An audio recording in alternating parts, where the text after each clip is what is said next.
Senator McCain has suspended his presidential campaign and is threatening to skip Friday's presidential debate to work on the Wall Street bailout bill. Is this a self-sacrificing manifestation of his country first slogan, a self-aggrandizing political move to try to take the reins of leadership on the economy from Barack Obama? Both? Neither? No matter where you come down on it, today's dramatic action appears to be another tile in the McCain campaign mosaic of over-the-top reactions to lots and lots of different situations. When Russia was invading Georgia, McCain rushed in. We're all Georgians. Let's rumble with Russia. As Hurricane Gustav bore down on New Orleans, he partially canceled the Republican convention. When Obama fared well at his convention, McCain's response was to throw the ultimate Hail Mary pass and choose Sarah Palin, an inexperienced governor, even though his entire campaign was built around criticizing his opponent's inexperience.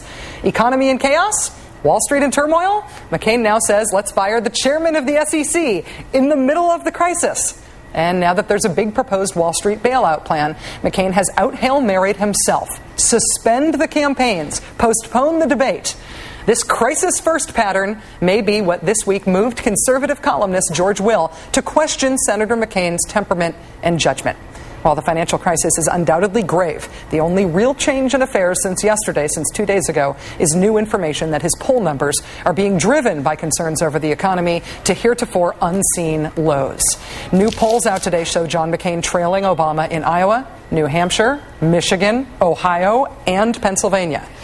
So is that the strategy here? Try to use an economic crisis as an excuse to hit the reset button to take a time out from the campaign because the campaign is going poorly? Send out a talking points memo to campaign volunteers about how to campaign on having suspended your campaign? Yes, there are talking points about the campaign suspension, presumably mistakenly emailed to reporters by a McCain spokesperson today. So, what to make of all this drama? For his part, Senator Obama pushed back hard on the suggestion from John McCain that they ought to delay the debate. It's my belief that this is exactly the time when the American people need to hear from the person who, in approximately 40 days, will be responsible for dealing with this mess. And I think that it is going to be part of the president's job to deal with more than one thing at once. Your move, Senator McCain. Joining us now is the host of MSNBC's Hardball, my colleague Chris Matthews. Chris, thanks for being here. Hi, Rachel. It's hard to match what you've just said, by the way. I'm supposed to offer a commentary, but I agree with everything you say. I think, though, you missed the preamble to this whole thing tonight. It's President Bush. You know, sometimes we see, when we don't want to, the appeal of the parliamentary system, where a government which has failed is no longer the government. We have a presidential system which is on a clock. You know, the president serves out his tour of duty regardless of his political effectiveness. And there you saw the president almost, what was it, like a flashback? It was like, is this the present? Is he still president? Is he somebody playing him on Saturday Night Live we're watching? It didn't seem right tonight. It didn't seem right at all. The words he used, Rachel, I don't know if they jumped out at you, but if you're just waiting for the scare words, serious financial crisis, panic, rescue, serious recession, these words presidents don't usually use words like that because they rattle people, especially older voters. What did he just say? Did he say panic? Did he just say rescue? Did he say recession?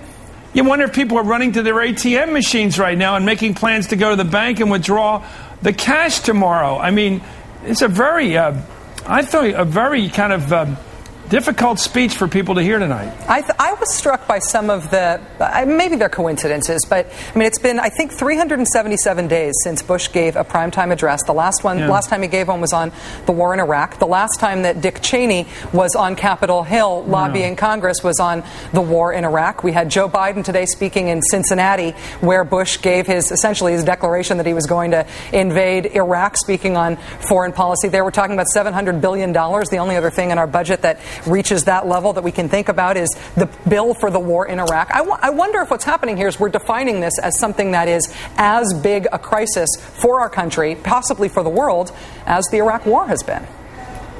Well, right, and it will be approved as quickly, and it will be approved under the gun, and it will be approved under the threat, if you don't do this now, you're bringing our country down.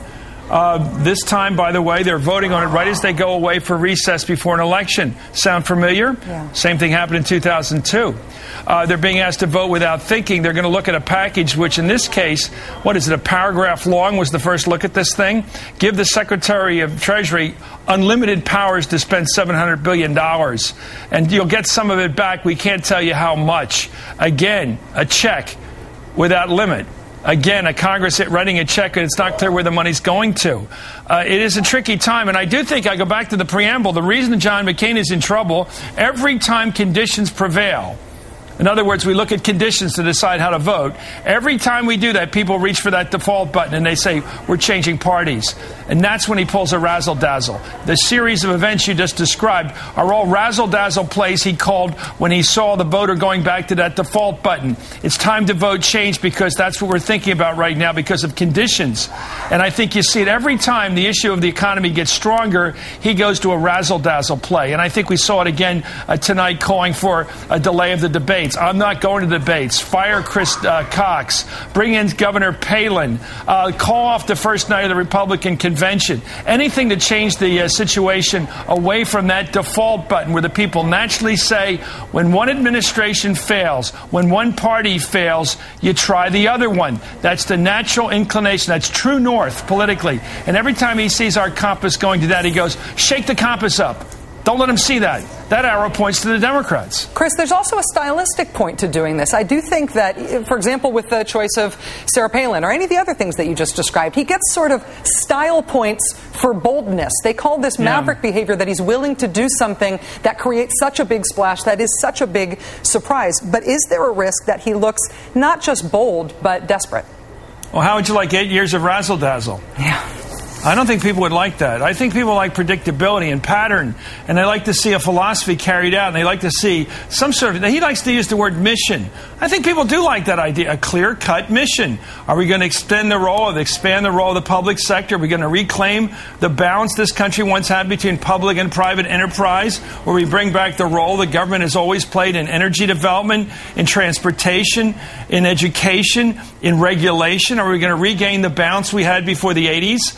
That's a pattern, and that is, in fact, a mission, I think, is Barack Obama's mission. What's McCain's? Razzle-dazzle.